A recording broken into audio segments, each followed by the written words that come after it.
Bonsoir. Je vous présente Alexis Lorca, qui est maire adjointe à la culture de Montreuil et vice-président de culture d'Est Ensemble. Eh bien, un tout petit mot avant de passer la parole à Alexis. Je pense que ceux qui, y compris, sont dans le jury, ont vachement de chance cette année. Et en même temps, ça va être très compliqué de choisir entre les films proposés pendant le festival Rancard au Méliès. Parce que franchement, je serais incapable, moi, de faire un choix entre 7 ou 8 des titres qu'on présente, parce que je considère qu'ils font partie des meilleurs titres de l'année. Et donc, vous ne savez pas encore, mais ceux qui vont venir souvent vont vraiment prendre leur pied, quoi. Voilà. Dans des registres extrêmement variés. Alors, moi, par exemple, je pleure ce soir, là, au film que vous allez voir, mais enfin, ça c'est... Et par contre, j'éclate de rire vraiment au film de Demain soir, le film de Laurent Lafitte. Mais, enfin, c'est un rire inédit, parce que je pense que personne en France ne pouvait imaginer qu'on pouvait encore faire une comédie aussi bizarre et aussi régressive à certains points de vue. Et qu'il faut vraiment être à la Comédie Française pour être aussi libre aujourd'hui dans la production du cinéma français. Donc n'hésitez pas à venir demain. Le truc qui va être d'autant plus bizarre, c'est qu'il y a toute la famille d'Hélène Vincent, parce que vous savez que Thomas Vincent, son fils réalisateur, est montreuillois. Et Hélène ne peut pas être là parce qu'elle s'est cassé le poignet, je crois. Et quand vous verrez le rôle qu'a Hélène Vincent à l'écran, vous aurez une pensée pour son fils et ses petits-enfants qui seront dans la salle et qui vont découvrir leur grand-mère comme ça. Et je pense que ça sera une source supplémentaire de plaisir. Voilà. Et donc, jusqu'à la fin, en fait, vous allez avoir des rencontres exceptionnelles parce que c'est pas très simple de faire venir Johan Sfar et François Bégodeau qui sont très très demandés partout, avec des consignes particulières pour Johan Sfar, par exemple, pas le droit de faire des selfies, tout ça. Quand on accueille des stars, il faut accepter les règles. Et puis, inversement, de faire la première avec Samir Ghesmi pour le film que vous venez de voir, pour certains d'entre vous, c'était vraiment la première publique française et il a insisté pour qu'on soit les premiers à le montrer. Et puis la première de Rouge, par exemple, de Farid Bentoumi, lui aussi montreuillois, c'est vraiment des honneurs et on est très très fiers de pouvoir vous proposer ça pendant cet événement avec l'association Rancard au Méliès. Alexis, je te laisse la parole. Merci Stéphane. Je ne sais pas si ça marche avec le masque, c'est compliqué, mais bon.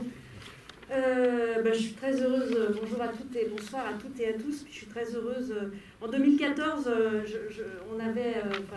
j'avais pu accueillir et dire un mot pour c'était en 2014, pour le festival de Rancard qui reprenait ses marques au Méliès.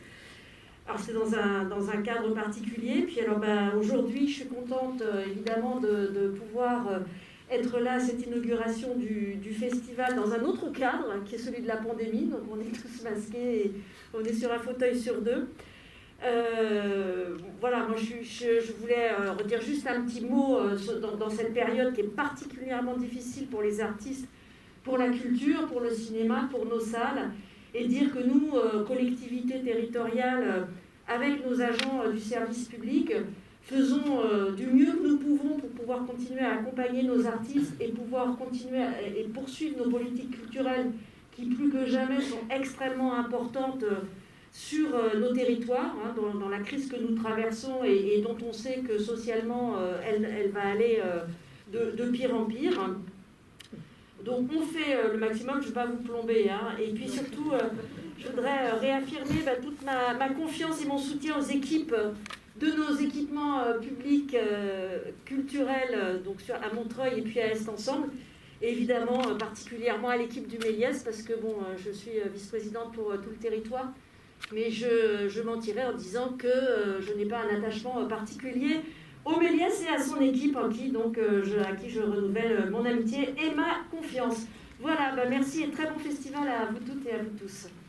Merci Alexis, attachement réciproque. Au passage, je glisse quand même parce qu'on aura l'occasion de dire ça, mais que Est Ensemble a été assez exemplaire pendant la période du confinement, y compris dans le traitement des agents, le fait de savoir si on allait payer ou pas les vacataires, etc.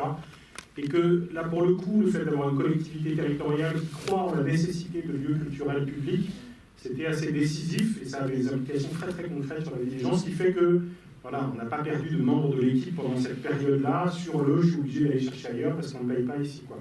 Voilà, donc ce soutien pendant la période la pire, qui était celle du confinement, a été absolument décisif, et il l'est aujourd'hui encore, puisque vous savez sans doute qu'il y a des festivals qui annulent, là, les uns après les autres, y compris en octobre et novembre, et le fait de pouvoir très facilement convaincre que non, il ne fallait pas annuler, que non, on allait respecter tous les gestes barrières, mais qu'il fallait poursuivre l'activité, et que oui, on allait convaincre toutes les équipes de venir malgré tout, c'était quand même un moment extrêmement important pour relancer l'activité du Méliès, qui, bien qu'elle ait été moins frappée que d'autres cinémas voisins, je dis ça avec comme perspective le Congrès national des exploitants qui commence lundi, qui à mon avis va être un jeune massacre, a évidemment quand même été touché par la perte de certains films qui tout à coup ont basculé vers les plateformes et par la baisse de fréquentation générale des salles cet été. Donc merci beaucoup de votre fidélité, continuez à venir tout le week-end et à tout à l'heure avec Emmanuel Mouret.